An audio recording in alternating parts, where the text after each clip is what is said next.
So now we're going to talk about translations along the t-axis and the unit step function and what the unit step function looks like. So our unit step function is designed to be a piecewise function. So it's going to be the function 0 as long as t is between 0 and a. Notice it's not including a here, but it does include 0. And it's going to be 1 when t is greater than or equal to a.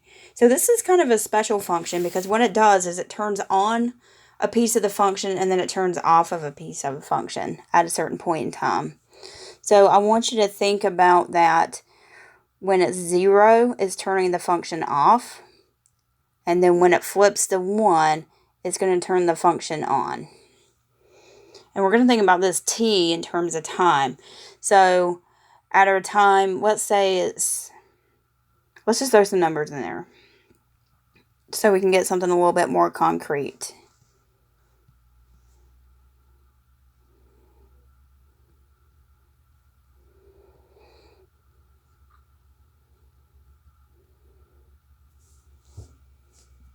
So let's say it was this, the unit step function t minus 1, if we were to substitute in for our a there. So this is saying between time 0 and 1, it's going to be the function 0, and then after that it's going to be a 1. It's going to turn it on. So if we were to graph this guy, so we're going to think of our t-axis down here.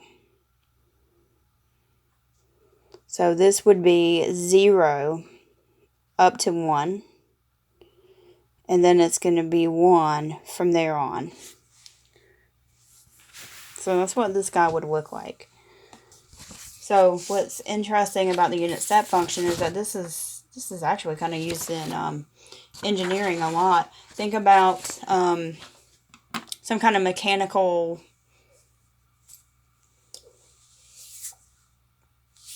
like a mechanical press or something. And you have a robotic arm. So at some point, the robotic arm may be picking parts up and moving them somewhere else. So it would pick the part up, but it's not going to go up infinitely tall. It's going to stop at some point. So at some point, this function is not going to work, and then it's going to turn it on, and then it's going to start working. And that's what the unit step function does. So I want to talk about this just a little bit more in generic terms. And then we're going to look at some examples.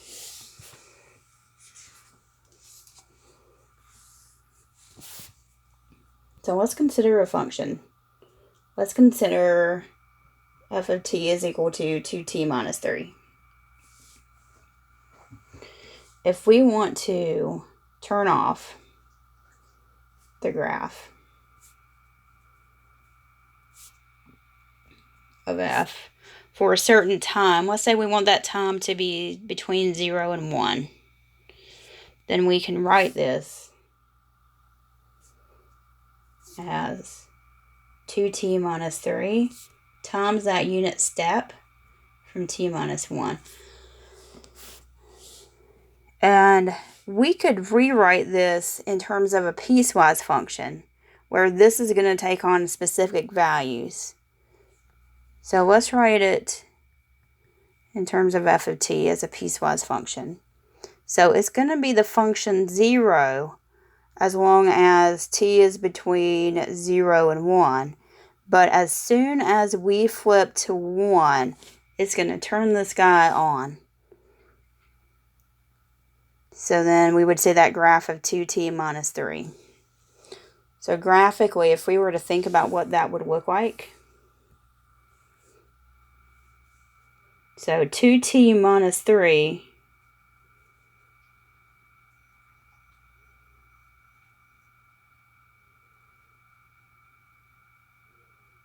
would look something like this. But because this is a piecewise function, it's not going to be the whole graph.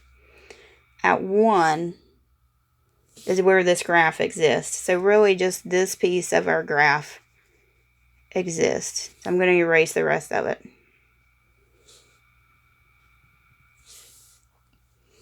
But before we get to 1, this graph would just be along that x-axis.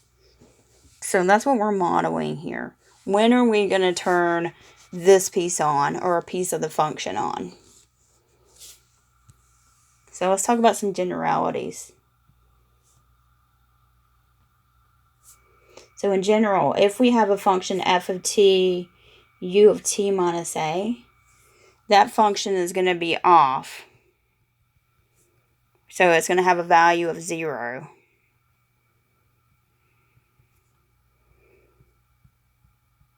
As long as t is between 0 and a. And then we're going to turn on f of t.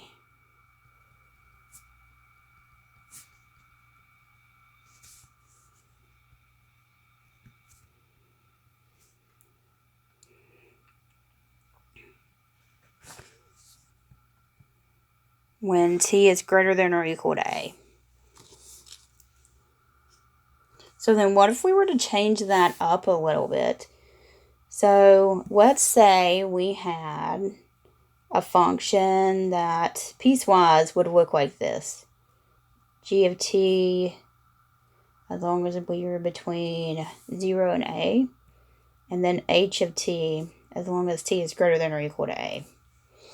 Could we write that out instead of writing it as a piecewise? Could we write it out in terms of the unit step function?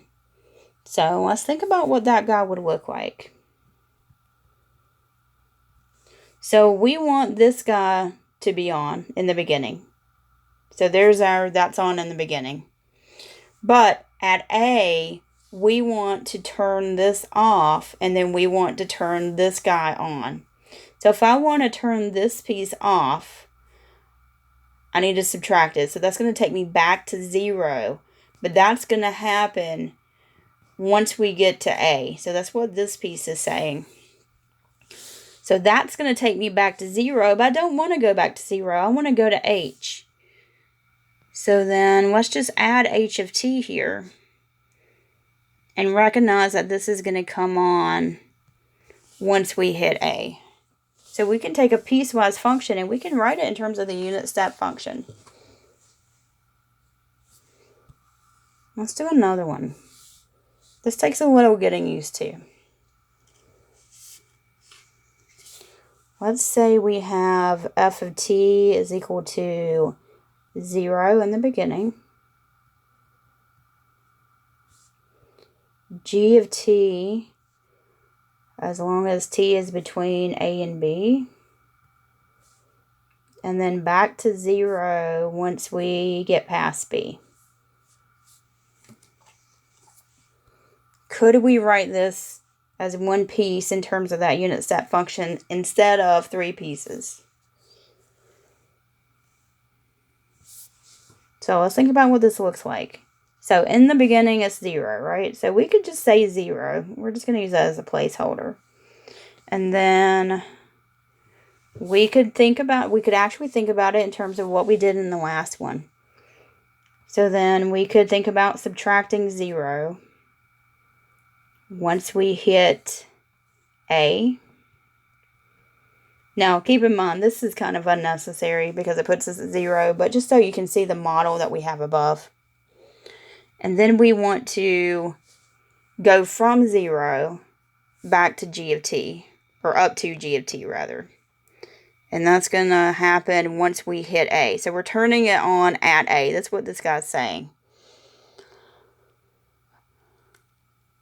Okay, but now that we've turned that on at A, we want to go back to 0 at B. So let's subtract g of t and recognize that's going to happen once we hit B. Now those zeros, 0 times anything is 0, so those really are just placeholders, so they're unnecessary.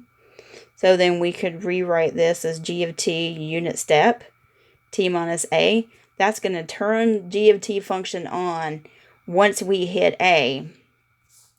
But then we're going to subtract g of t once we hit B. So we could rewrite this piecewise function this way.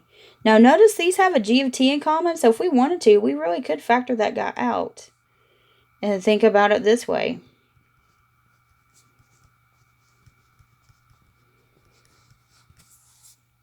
So there's one way to write that unit step function for that guy.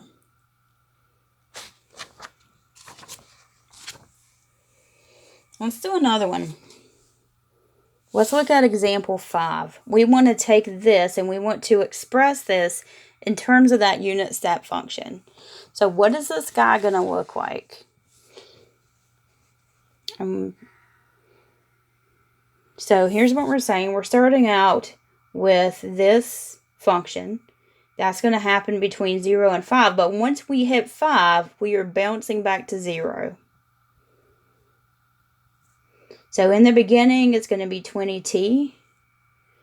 Okay, but once we hit 5, we want to go to 0. So to go to 0 from 20t, we're going to have to subtract 20t. Recognizing that that piece is going to happen once we hit 5. So what this is saying is that this is going to happen once we hit 5. So then once we hit 5, we would have 20t minus 20t. So it's almost like we can think about this way. This piece doesn't exist between 0 and 5. So if our time is between, maybe this is in minutes, between 0 and 5 minutes, then the way we would read this function is that it would just be 20t. But once we hit 5, then it turns this piece on. So then we would have 20t minus 20t, which would be a 0, which would bounce us back to here to that second piece of that function. So you can kind of get an idea of how that's working. So the value of this guy here, that u of t minus 5, is either going to be 0 or it's going to be 1, just depending on where it's at in the problem. I want to look at a few more of these so we can get really good at translating from piecewise to unit step.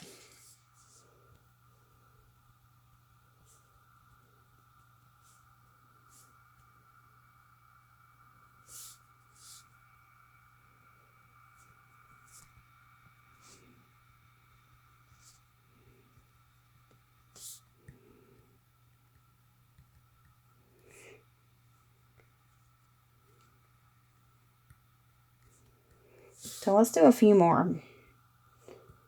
Let's say we have this piecewise function here. It's 2 as long as we are between 0 and 3, but once we hit 3, then it changes to a negative 2. So think about what this guy's going to look like. So we're starting at 2. We're going from 0 to 3. So it's just this horizontal line. And then once we hit time 3, this guy bounces down to negative 2. And it lives at negative 2 on. Let's write that in terms of the unit step function. So in the beginning, it has a value of 2. So then it's just going to be a 2 there.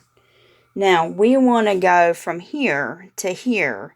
How can we get there? Well, we can get there as long as we move down 4 units. So to show moving down, we're going to put a minus 4 here. Now, this piece is going to be turned on once we hit 3. So to show that, we would write unit step of t minus 3.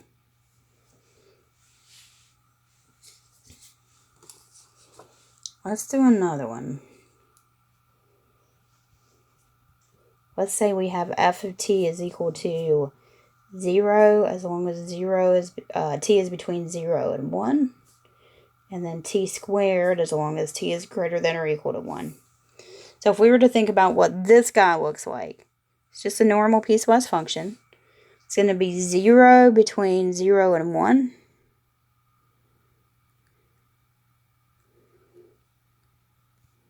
And then it's going to become t squared once we hit 1.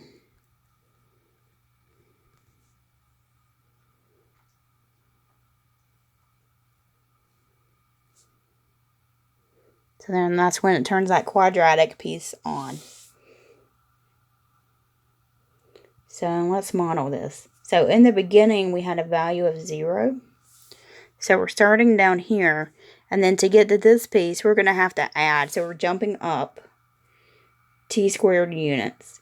This piece is going to come on once we hit 1. And we can show that it's going to come on by writing this u of t minus 1 there.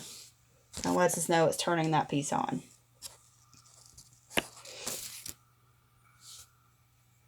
So if we were to kind of think about this in general,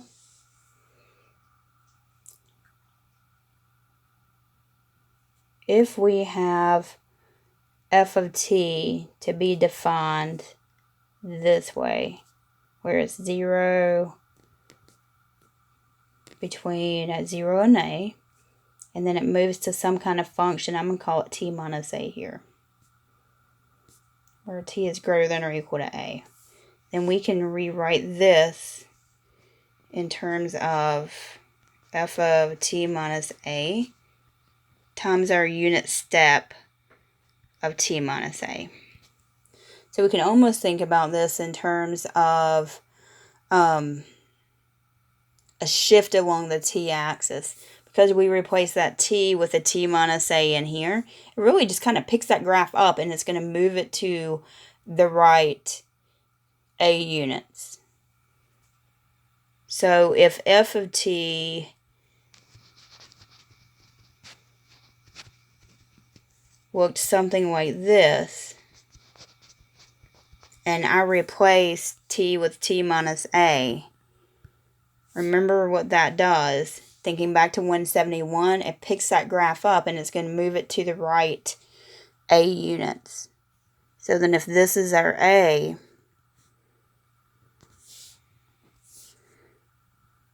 now our f of t is going to start there.